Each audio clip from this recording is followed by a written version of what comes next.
welcome back to the show. From Afghanistan, we now move south in the region to Iran. Pakistan's relationship with Iran has always been a mixed bag. From nuclear secrets to gas pipelines, from competing ports to fears over sectarian outfits. Pakistan and Iran may not be enemies, but can we describe them as friends? Our correspondent Umar Daraz has more. Iran shares its eastern border with Pakistan. The two countries have tried to maintain strong diplomatic ties with each other. But lately, some analysts have started suspecting Tehran of instigating trouble in Balochistan. Iran has, in my view, been a very negative factor as far as Pakistan's security interests in Afghanistan is concerned, or in the stability in Balochistan is concerned. A government, for its own reason, does not speak clearly, loudly, and openly. But I think that they do understand some of the mischiefs that the Iranians have done inside Balochistan. Others believe that a turbulent Balochistan can never be in the best interest of Iran. Independent Balochistan, a secessionist Balochistan which has broken away, if it ever comes to pass, would be a nightmare for Iran. Because there would immediately be a spillover.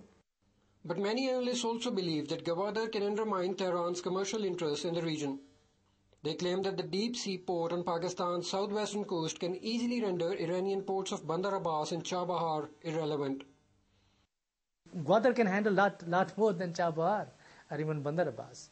So the potential is much greater, and I think there will be competition, and it is not going to be healthy competition. Interestingly, Iran is said to be working on a dedicated 1,000 megawatt gas power plant in Zahedan to export electricity to Pakistan. It is already transmitting 40 megawatts of electricity for the coastal areas of Balochistan. Yet, Iran is also accused of destabilizing the region. According to some media reports, Tehran has been supplying weapons to the Taliban in Afghanistan. Many analysts believe that Iran is not comfortable with increasing US military presence in the region. But others maintain that it has been subjected to a propaganda campaign. Iranians, in particular, have been, the target of a propaganda campaign.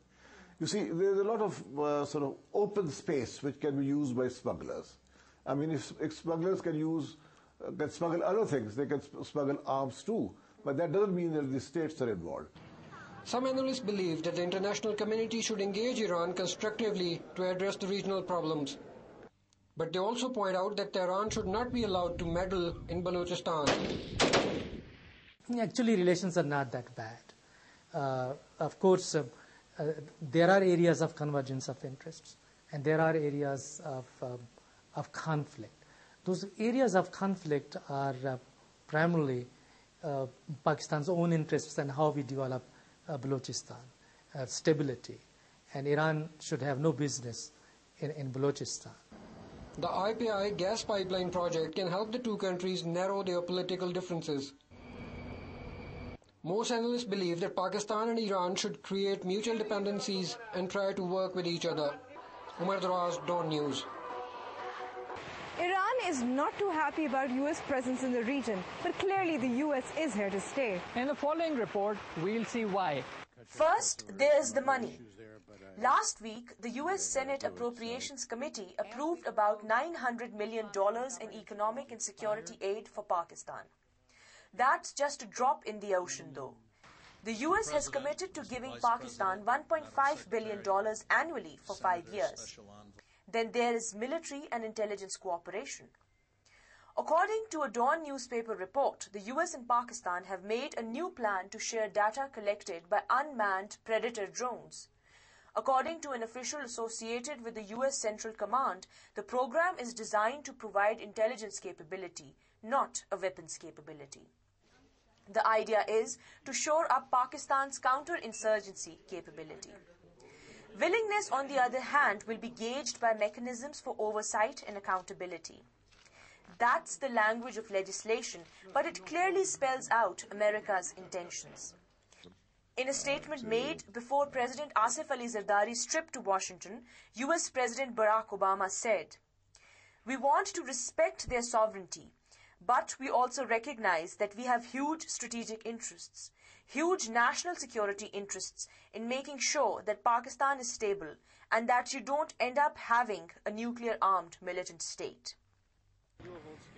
With additional troops in Afghanistan, the US is unlikely to pull out of the region until splintered and shadowy groups of militants have been routed. That means the US is here for a long haul in a volatile region. But are the Americans here only to fight the militants? The long-term strategic interest is to have a permanent presence in Afghanistan. You know, the Americans never leave a country. Look at Japan and Germany, etc. And basically it is to deny other major powers, a strategic hold over the area. And it does not sit too well with Pakistan and Afghanistan's neighbors, China and Iran, with whom Washington has a testy relationship. Meanwhile, America's renewed focus on the region means that it will also try and prevent any significant conflicts between India and Pakistan. Whether US strategic interests, given sinister spin by conservative commentators in Pakistan, are seen as a balm to the country's economic and military sores, Big Brother is clearly watching over us. It's time now for a short break, but when we come back, a friend stages a silent intervention.